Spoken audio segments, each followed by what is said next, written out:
into a lowered stretcher cradle and added the pieces of legs and guts that we could find. Marsh, one of our scouts, had leg wounds. He was also winched up and taken off on the dust-off chopper. This is before the rain started. It was just after midday, and our oldest and most experienced NCO had stepped on a landmine. What I was really upset about was my own attitude and thoughts. I couldn't get it out of my head that it could have been me. No, it was more than that. I was not sorry for poor old Maury. I was leaping for joy, at least internally, that it wasn't me. It bothers me to this day that this was my overriding emotion as we flew back to safety. Selfish, self-centered, thanking the gods of war that it was not me who died. So much for honoring the fallen. Clichés galore bombard me. Old adages jump all over my mind. Tried and true is a phrase that is long forth in the profession of infantry soldiery. So what was Maury waxing lyrical to any of us who would listen the other night to the next over a few beers? He was warning about our habit of infiltrating the BC camp in the same single file that we traveled in while on patrol at Fountain Camp. Probably scared off any Charlie that might have been there, no matter how quiet we were. He had said, nodding his large head wisely. He may have been correct. We looked and found signs of very recent occupations. Fires without property. We must take the enemy's objectives if we want to stay in this fight. Gear that scattered the Charlie were taken. We learned a lot about how Charlie lived using this method. We argued. Yeah, but maybe we're letting him get away more often than he should, Maury had said, glaring at his dissenters. So here's a better plan that I've been thinking about, he said.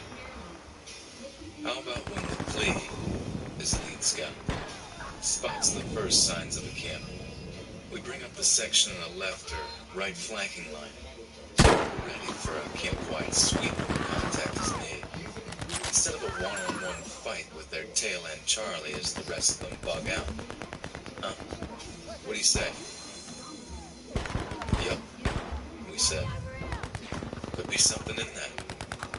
Knowing that changing an ingrained battle trope after discussion with just a few of us over a beer was mostly unlikely. We now control the needed objectives to secure the outcome of this battle. Back in the long green. The platoon was stretched out in single file, 4 sections long.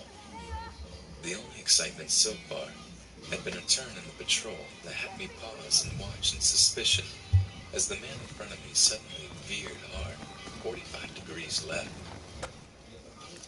When I got to his turn point, I could see that he already turned 45 degrees right and was continuing in the same direction as our original line of march. I followed him. He then turned 45 degrees again, first to the right, then after about 6 to 7 paces, left again. We were back on the same line of march. And so was the patrol behind me.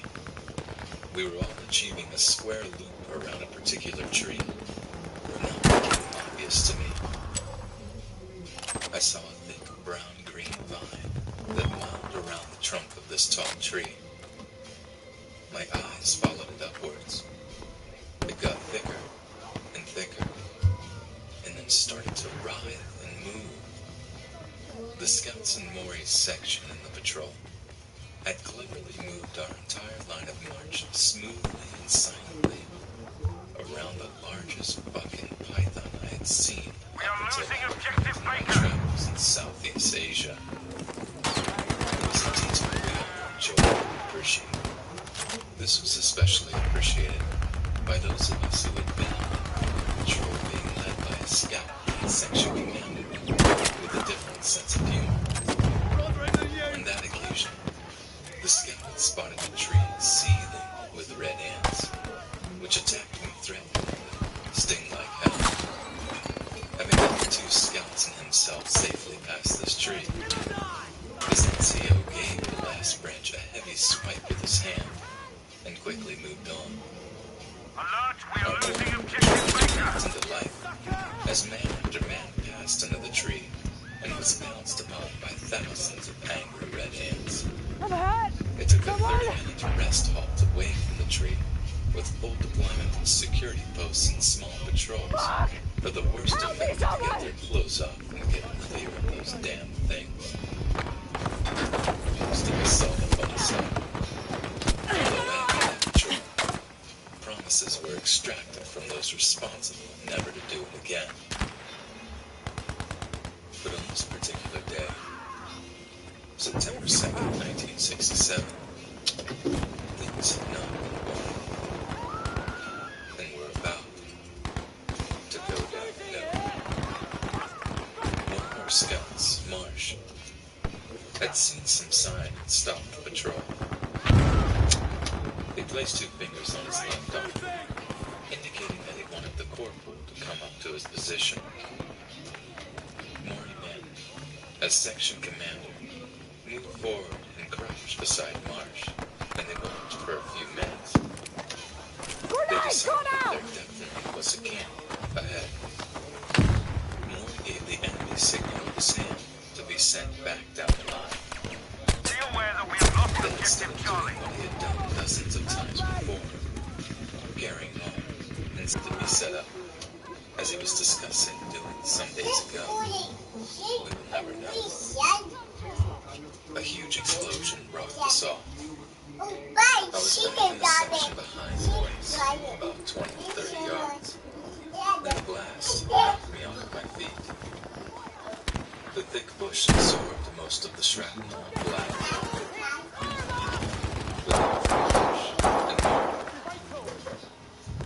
Marsh was laid low, with bleeding wounds in his legs. Maury was laying 10 yards away from him in a smoking heap. Attention, we are losing objective Baker. Unspeakable. Soldiers, we have lost objective The Baker. engineer who was driving with us in that The patrol enemy now control all objectives. bayonet and began prodding his way from the line of march to where Maury was laying. Hang on, mate. I'm coming to get you. Stay where you are. All of you. Mines. We stayed put, terrified to even put our hands down to the Good show, ground. objective Able taken. The engineer had reached me. He jabbed a curette into his neck. We all started to move forward, using our bayonets to prod for mines. We stayed on the main line of route that had been established. We got up near where Maury was. Sentries went out, setting up a perimeter. The mine area was now clear to us. It was an approach to an old campsite. We could move quite freely in the thicker bushed areas. The boss quickly dispatched a bunch of us to find a clearer area as close as possible that we could make suitable for a chopper dust-off. As I went past the group of guys trying to help Maury, I heard him cursing his own stupidity, and also talking to his mother. I could see that there was nothing left of him below Objective his Able is waist. being lost. We attacked the small trees in a second clearing in a frenzy. In about 15 minutes, we had enough clear to get a chopper overhead on the cover, but not clear enough to land. A chopper arrived and dropped a stretcher on a wire. It contained a cradle and bandages, rope, etc. The rest of the team had placed Maury on a tent and were carrying him to our picnic site. A couple of the boys were picking up pieces of leg.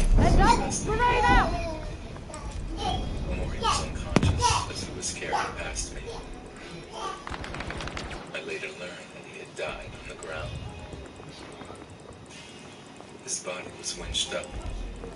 The wire returned, and Marsh was winched up to go back to get his wounds attended to. Nice job. Objective Charlie is After the ours. chopper had gone, we did a very unhappy sweep of the camp and found more mines.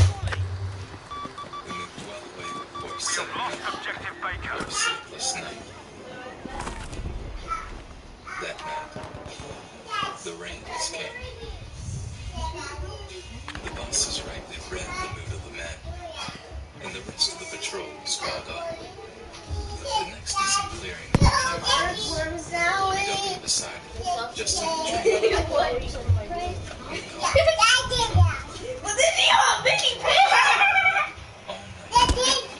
hoping that Charlie would come back to his mind and see what good work we had done. Nice. He would have received a warm reception. We are now losing Objective Charlie. One night in the rain, frustration of having lost one Objective of your Charlie has been lost. when we were picked up and returned from duty deck. We would have 2 more days in camp before the next patrol.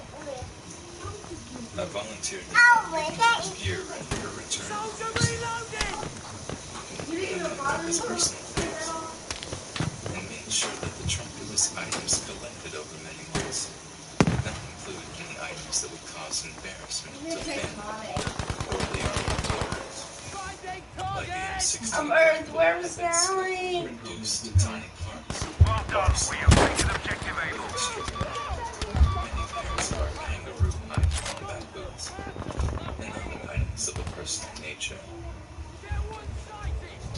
I was proud to perform this important service for him. We discovered later that New Zealand did not have a smooth operating procedure for returning the remains of our fallen from Vietnam.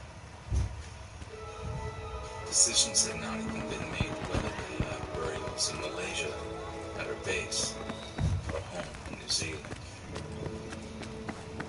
Family requests and wailing persuasion from our bosses resulted in a very kind offer from the USAF, whereby Maury was returned to New Zealand by American military aircraft. We are very grateful. Objective Able has been Made lost. us indeed to be killed in action in Vietnam over the next few years. But Maury was our first, and my closest. Number 2, first blood. Objective Charlie is now ours. Wet and steaming hot. 2 busloads of B Company were to fly to the Changi base in Singapore in the middle of the night in an RNZAF C-130. We didn't own many C-130s. It's December 2011 as I write the story, Objective Baker has been lost. and there's a big old and noisy C-130 that often flies up my home on Auckland's North Shore as it comes into land in Wanuapai.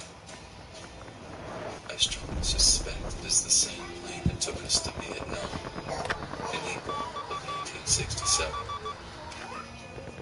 We had been packed and ready to go all day.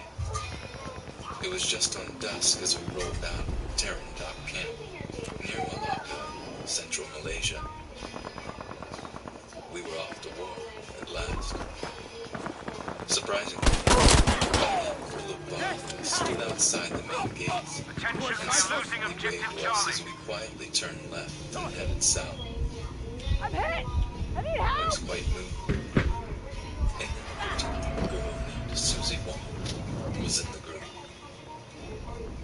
And I later learned that a mother and daughter team from one of our favorite bars was also in the group. Hey Vic, We have The now daughter taken was a the young Objective lady Baker. walking from You see it? with 2 machine I was making sure you see her. Gordon is about to distinguish himself on this tour of Vietnam and receive medallic recognition in the street delivery in his second tour, a year and a half later. He came to Malaysia and played up and dropped her to New Zealand. Today, as I write, surrounded by productive this is Gordon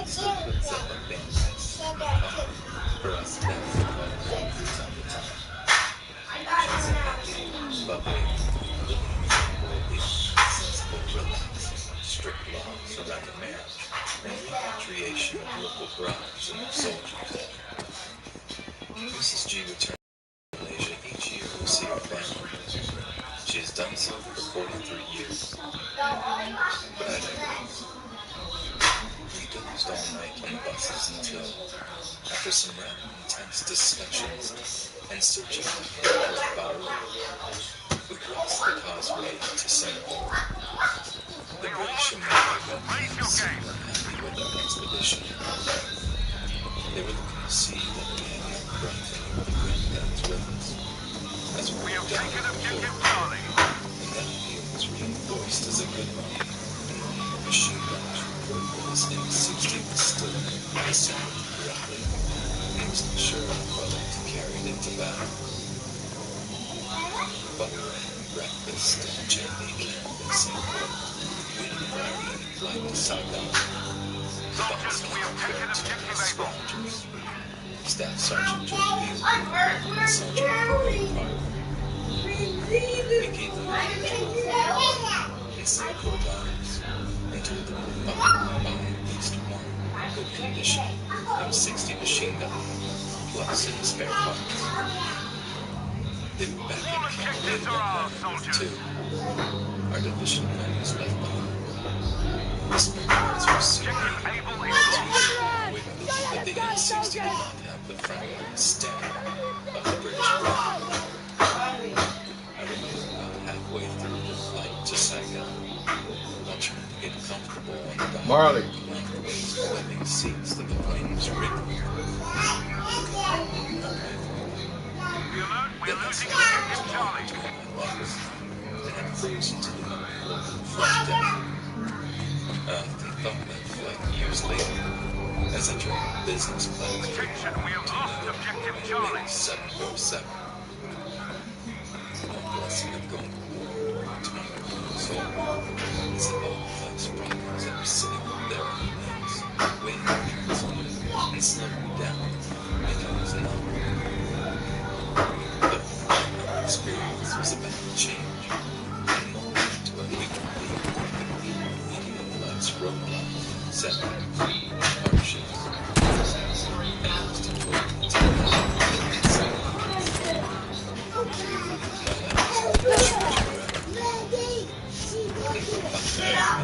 No. We have taken objective Able. This was their last secret of their life. Help me, someone! But these thoughts are only real years later. On the day, we moved the size of the town somewhat areas and Soldiers, objective Baker as we has been started to lost. land. It was the busiest area.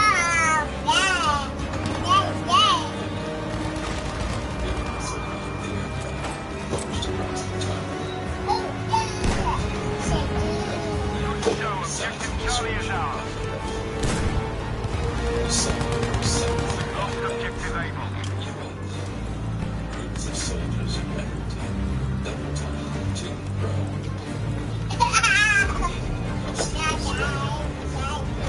Etc. We were simply moved into a tin shed and handed a full water bottle in exchange for an empty one off our belts. Full magazines and live rounds for our rifles. I was horrified. What the hell was this? I knew we were going back by open truck to our new base, New Death. About 5 to 6 hours through different country. Should we be I've been used to carrying 6 minutes plus one load one rifle. No, that's all we were getting. More was waiting in New Death. Yeah, we had to get there first, I thought. Maybe it was probably because our main small arms requirement was for 7.62mm SLRN, and only us and the Aussies used that. Anyway, on to open trucks we went.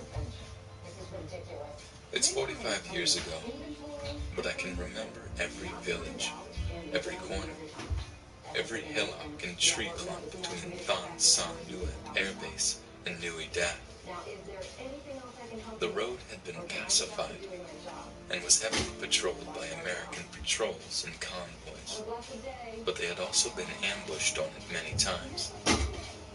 In fact, our first New Zealand fatality was on this road in the previous year. One of our gunners from 161 Battery was ambushed in his Jeep. So we arrived safely at the red clay, rubber trees, and mud road paradise of Nui Dat, home of the 1st Australian Task Force, with one of the Aussie battalions now designated Anzac as our rifle company joined it. My platoon was quickly shown its new lines, a stretch of rubber trees and open ground to the front that was to be our sector. Some bunkers were completed, Good work. Objective Able taken. for 3 platoons plus HQ section. The left-hand quarters of my platoon butted up against Louis' Level 11 platoon, 6th RAO, who a few months earlier had a massive firefight with NVA and being called a short distance from a wire, but the battle long tail. They lost their 30-man platoon, and were looking forward to going home. Take control of the enemy Replaced by objective. 2 They're taking the upper hand in this battle. Both units were training guns, and we got on well with them on both sides of the wire. In fact, they had a resident fronting load that had a good show, which was ideal for digging wells and making trenches. Our new platoon lines needed many of these, between bunkers, and especially from our living bunkers out to the sentry bunkers on wire. Help me, someone! Our boss Ray was very busy getting our settling in organized. So I pointed his wrist at me, showing his 2 lieutenants, Pips, and his Colt Auto 45 sidearm belt and weapon. Left my rifle in our bunker and strolled over to the Oslons. Hey, driver! We now control the I needed yelled objectives for to the secure the outcome of this swing battle. driver of the enemy. Follow me to the Kiwi lines and dig in your trenches for them, will you? Yes, sir. You're breathing again. We spun the loader around, and like a nimble, lurching dinosaur, following me slowly back to our line. The guys saw me coming, put down their muddy shovels, and started with the standing order of the day. Alert, we have lost objective Able. Over here, sir. They would yell at me. I would direct my compliant Aussie to the trench area, and away we went. By calling the driver and a side We have taken objective Baker. Kiwi beers that evening. We had the services of the following day as well. The hardest parts of all our trenches were done. All we had to do was manually link them up and reinforce them where they met up with the bunkers. The boss was most impressed with my leadership skills and line ability, and muttered something about capital charges for anything a commissioned officer while in active service, and then saying that I would get onto a regular officer selection course as soon as our tour was over. He repeated this when he discovered in the coming months that I was the only one in his Stay platoon alert, that could objective speak Charlie is lost. or read a little French and play chess. The spade had a way of working out. Officer, I was not going to be. When I first began, they said it was good. We were going to go out on our first fucking patrol. It was to be a 4-day targeted path patrol that would take us just out of the TFOR, or Tactical Area of Responsibility, areas, and into a free fire area. These areas were designated as unpacified and could contain elements of enemy activity. What key to the designation was that there was no legitimate civilian activity in the zone. Any movement or activity was designated as enemy, and, as such, could be fired upon. Attention, the enemy now controls all objectives. This being our first operation, we were encouraged to try out all available field rations in camp before we packed. This would enable us to select to carry only those items that we liked. The choices were surprisingly good. We had a choice of U.S. red packs, canned goodies like ham and lima beans, spaghetti and meatballs, chili, mints, and even a small loaf of canned bread and cake. Also an offer were British issue packs from Malaysia, mainly dehydrated meals. These were not good for dry season, when the only water in the bush was what we carried from our belts, and that was needed for drinking. But also included in this Brit pack was a small, silver can of ham and egg omelet. I'm dying! I declared this to be my favorite, and packed 6 of them into my pack, at the expense of other items. You gotta help me!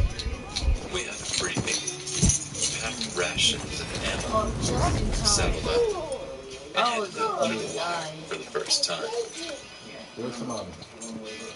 The weather was hot and dry, and even at our slow, careful patrol pace, we had cleared the heavy bush rubber mixed growth by midday, and were getting into more rolling country, with some sparse cleared areas.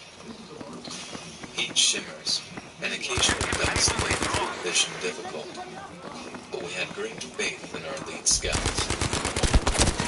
During the middle of the second afternoon, we were stopping for a drink every hour, and starting to ration ourselves as the streams and rivers showing up on the map were all coming out dry.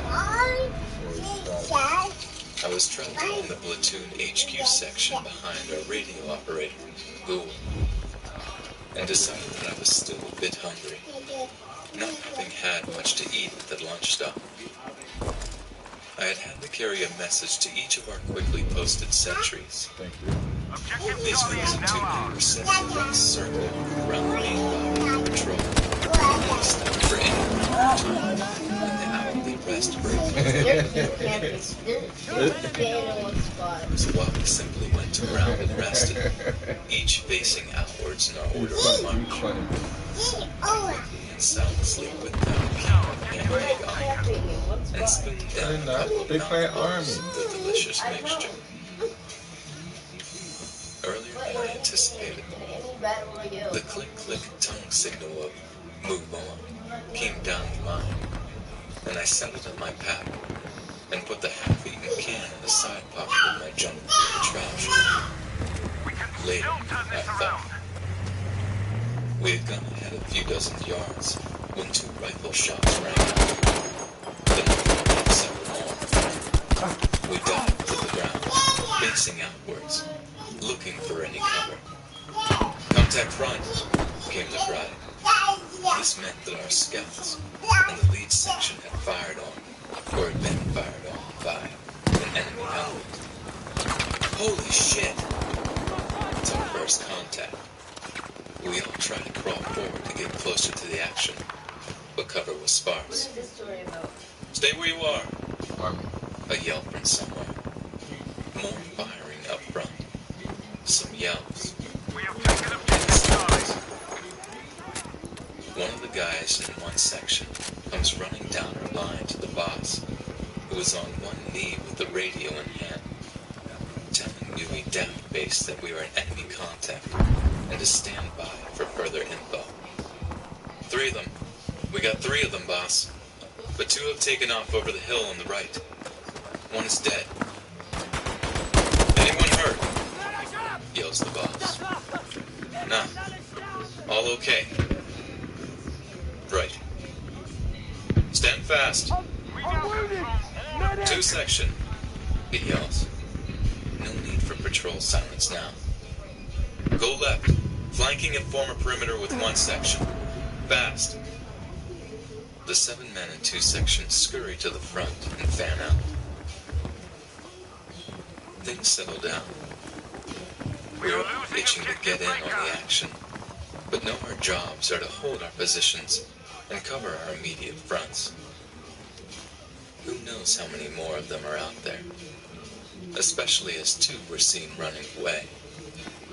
They might be getting reinforcements and getting ready to attack our flank at any moment. Excitement buzzes all around. Weapons are gripped in sweaty vice-like Have a hands. grenade! All eyes on the open ground, and tree hump 30 yards away. Just when I'm starting to think that we don't have much cover here, and maybe we should be taking our usual shell scrapes, the section commander from the front section runs to the boss, kneels down and says, "We've done a sweep. No sign of the two that got away, but we must have wounded one. There's a blood trail." "Right. Follow it for 200 yards only. Take the whole section. Go slowly. Cover each other each step." "Right, boss." He runs back up front. Meanwhile, Ghoul reports that HQ has advised that they want us to return any prisoners and bodies to them ASAP. This being our first contact, and one that was so close to the large base of Nui Data, they wanted to get the intelligent reports done firsthand, and fast. Wilson, tell Mitty to bring the dead VC back from the chopper pickup. For these first few weeks of patrol, headquarters sent choppers to our contact sites for body or captive pickup. As the weeks went on, this practice was dropped, presumably because the numbers of our kills became too large. We soon adopted the practice of burning dead where they lay after each action. I ran, crouching, up to the front of the patrol. Two of the guys were preparing to lift the body, tied to a pole, onto their shoulders for carrying back. As they came past me, I looked in horror to see that one entire shoulder and arm was missing, and the stomach was torn open by what must have been a tracer rifle round. Smoke from burning flesh was still drifting from the gaping wound, along with steaming, bleeding entrails. One arm and both legs were tied to the pole, but in the absence of the other arm, the guys had tied the long, black hair to the pole to balance the load. Yes, long black hair. It was a woman, and two 7.62mm SLR rounds, one a tracer, had made a complete mess of her body. I started my first battlefield wounds. None of the dozens of similar sights to come in the next few months had this effect on me. The ham and egg armor came straight up, out of my mouth and all over the ground in my boots. The body was carried back to the designated landing zone for the chopper. We regrouped and carried on with the patrol. The rest of the next 2 days are a blur. We didn't talk about the contact. We didn't meet any other enemy. Our firing probably scared off any enemy presence for miles around. We seemed to be back at camp sooner than expected. It slowly came out that our lead section had surprised a swarm of itinerant civilians.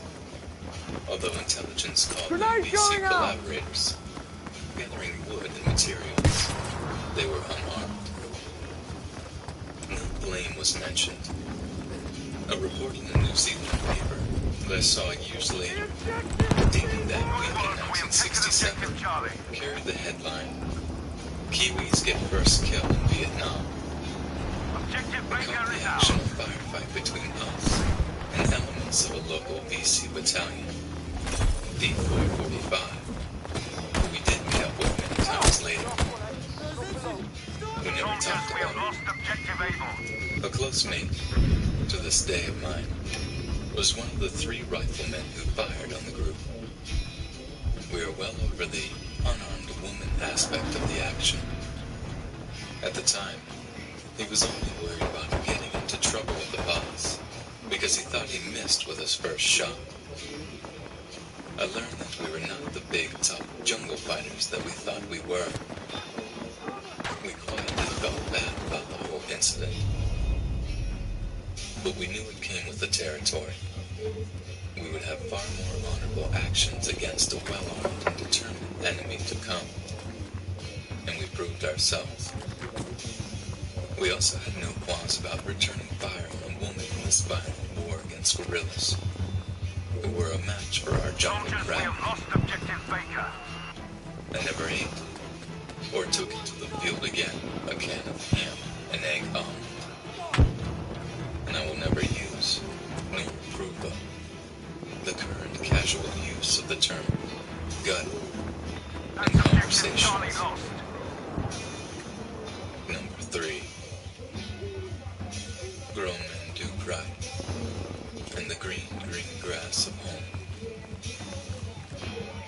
But then, maybe the fact that we did cry shows that in some ways, despite the hard, favored rage of the bard's English soldier, we were really lonely young men on the cusp of manhood, who happened to have chosen a profession that required an exterior image different to whatever was happening inside our young heads.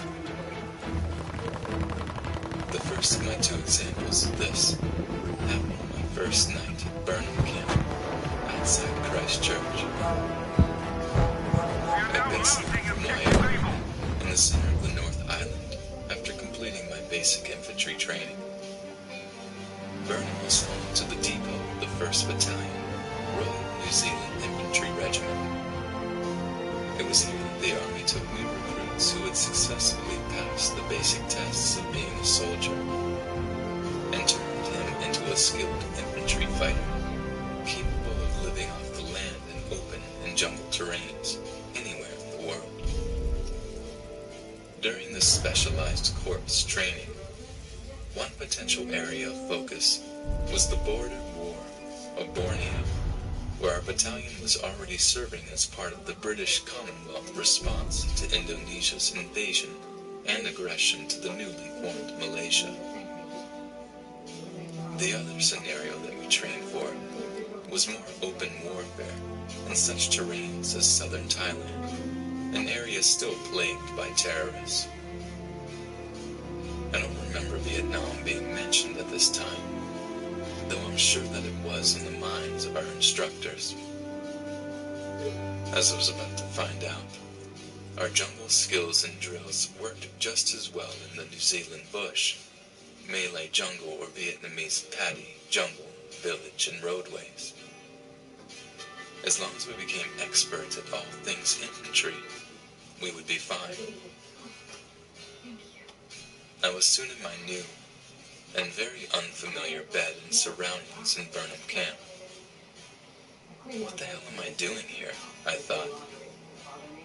How had I come to be in this godforsaken place?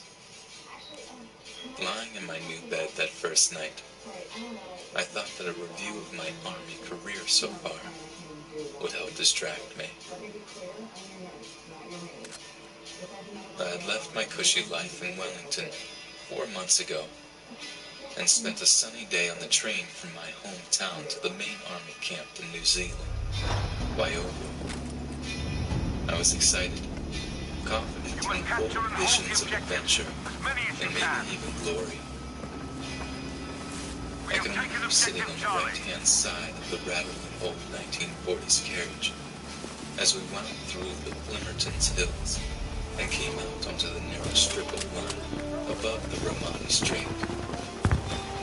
Up the steep hill to my right were glistening slides of shade, climbing bushes of yellow gorse, and patches of grass and small steep valleys. In the bottom of one of these valleys, my eye caught something The blue. enemy has struck first. I focused on it. It was rapid, about 300 yards up the hill. I alone in the world could see it. My superior eyesight and natural hunting skills. The enemy has taken control of the battle. I could have shot him from the moving train even at that range and sharp uphill angle, I thought. Man, this army is getting one hell of a sharp recruit. Bring it on. I reveled in my choice of lifestyle change.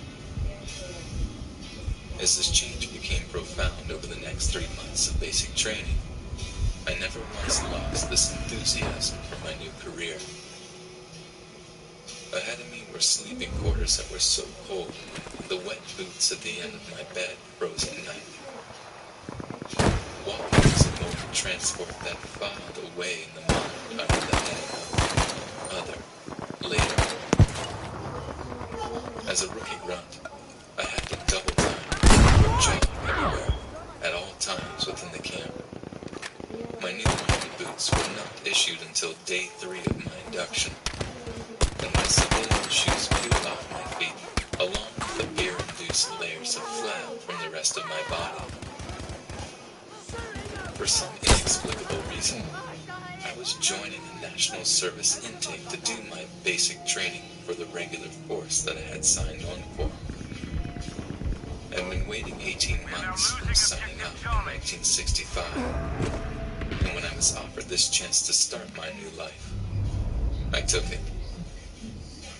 I discovered that the basics were no different from a regular force basic course, except that I was a bit of a geek, a standout, as the only one in our 3 platoons of reluctant national service guys who really wanted to be there. This became obvious in my practice of doing extra map reading SWAT, or weapons manual reading at night, instead of socializing in the mess. On weekends, during off-duty times, I would go for a 5-mile run around the frozen waste of Waiaru. It was at Waiaru that I had the first of a series of good luck appointments and NCOs placed over me in my career. A platoon sergeant was a mild-mannered and immaculately dressed soldier. Sergeant Mowat had the rare skill of yelling softly on a parade ground, being heard loud and clear with wit, sarcasm, and at most times, compassion. This was the job of changing us from civilian slaves into trained infantry soldiers who were capable of going on to any corps of the army, should the need arise. I don't remember being treated any differently because I was a regular recruit, but I was very much aware that my attitude to the daily grind was different and more upbeat than my new mates. One unforgettable parade ground drill session sticks out in my mind. We had to parade around in our dress number 1s. We were a motley-looking lot, and he told us so in a soft, powerful way. He then told us about pride. Pride in our personal appearance. What it did for our fellow soldiers. How our personal example lifted the performance of ourselves and of those around us. This was not sinful pride. It was a soldierly pride. Keep it as a very private attribute, he said. Don't talk about it. Don't be vain about it. But make it the cornerstone of everything you do when you present yourselves in public, in the bush, or on parade. I can't recreate the passion with which he drilled us in this philosophy, but I have never forgotten his lessons, backed up with his personal example every day. Sergeant Muwat is one of those men I would like to meet today, to say thanks. 3 outstanding pieces of training stand out in my mind. He and a drill instructor taught me how to defend myself against a man attacking me with a bayonet on a rifle, and flip him over in such a way that I had the rifle and bayonet to the attacker's throat while he lay on his back. Defense against a man armed with just a knife, underarm or overarm came next, and is still remembered by me to this day. He showed us, and then drilled us, time and time again, how to debus, fully loaded with pack and rifle from an RL Bedford truck traveling at speed. We worked up from 5 miles an hour to a top speed of 50 miles an hour. This enabled our platoon to disperse onto 2 sides of a road, float from the back of the truck, land on our feet, and move into defensive positions. It was an exciting and never used trick. A drill from World War II, but we loved it. The sergeant was the first of many inspiring leaders to come. A short week at home in Lower Hutt, a cold trip in the overnight ferry to Lyttelton, Grenade going out! a day's wait in a windy army office in Christchurch, and I was finally on my way back by truck to Bern, the home of the depot of the 1st Battalion. Luckily, I had with me my universal and timeless army greatcoat. It helped me through the long day of waiting for a hideout. This was the battalion that was posted to Malaysia since the 1950s to meet our commitments in Southeast Asia. I'm bothered, help me! Current operations were on the border between Malaysia and Indonesia and Borneo, repelling Indonesia's aggression and attempted invasion of the new state. Objective Baker is ours. We were training to join them. I was to join a platform of recruits to be sent to Malaysia for this replacement role, as soon as we had mastered the skills of our craft as riflemen. But, back to that first night. The duty corporal signed me in the only lit building in the entire camp. It was 10:30 p.m., and the place was silent and deserted. I'll take you to your barrack where you'll be living. Your training platoon sergeant is Sergeant Bob Hewlett. You'll meet him in the morning. Get some sleep tonight. Don't unpack. You'll wake the others. They've had a big day. You'll have some extra time in the morning to get your gears organized. A very friendly and reassuring set of welcome instructions. I became accustomed to being alone in the army due to the difference in my timing and recruitment from day one. I walked quietly down the length of the barrack room. I counted 12 beds on each side of the uniform, 2 buildings. My empty bed was at the end of the right-hand row. All was quiet except for the usual grunts, soft snores, and rustling that you get in a room full of young sleeping men.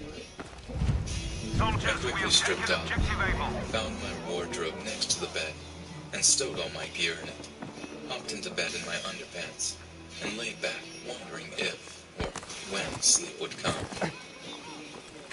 3 or 4 minutes passed and I was settling in. Something caught my ear. A new noise about halfway down the row of beds, across the aisle from me. It was a snuffling noise that I soon recognized as crying. I had heard it on the first night in the barracks in Waharu, evidently reasonably common in the first week of basic training. But this was the next step up. We had passed the basics, and we're here now, voluntarily, to hone our soldiery skills and graduate as battle-ready infantry soldiers. I felt embarrassed for the soldier, whoever he was. Maybe he's had a family death or something. No one said anything, or did anything. The crying went on for some time, and I found myself lying back, thinking strange thoughts.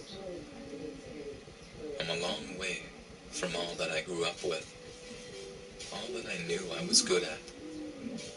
Every hour of every day yesterday and tomorrow was filled with new, difficult, testing, and sometimes impossible tasks. Could I cope? What the hell was I doing here?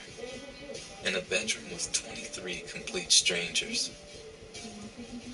I started to wonder what my brother and sister were doing tonight. Mom and Dad, schoolmates, and of course, girlfriends. I came out of my intense thoughts.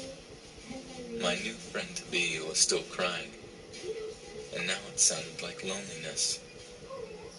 A little like despair. It was quite frightening. What happens in this place that they have sent me to, where a grown man of 20 years of age cries himself to sleep in the dark, surrounded by friends who ignore him? I suppose I'll find out tomorrow, suppose I better get some sleep. I turn over, pull up the rough blanket. Silence. Soft crying again. A voice from directly across from the foot of my bed. Loud and angry. Fuck's sake, Shirley. If you don't shut that fucking sniveling, I'm gonna come down there and do it for you. Silence. No more crying. And don't you start, new boy, or I'll shoot you out too.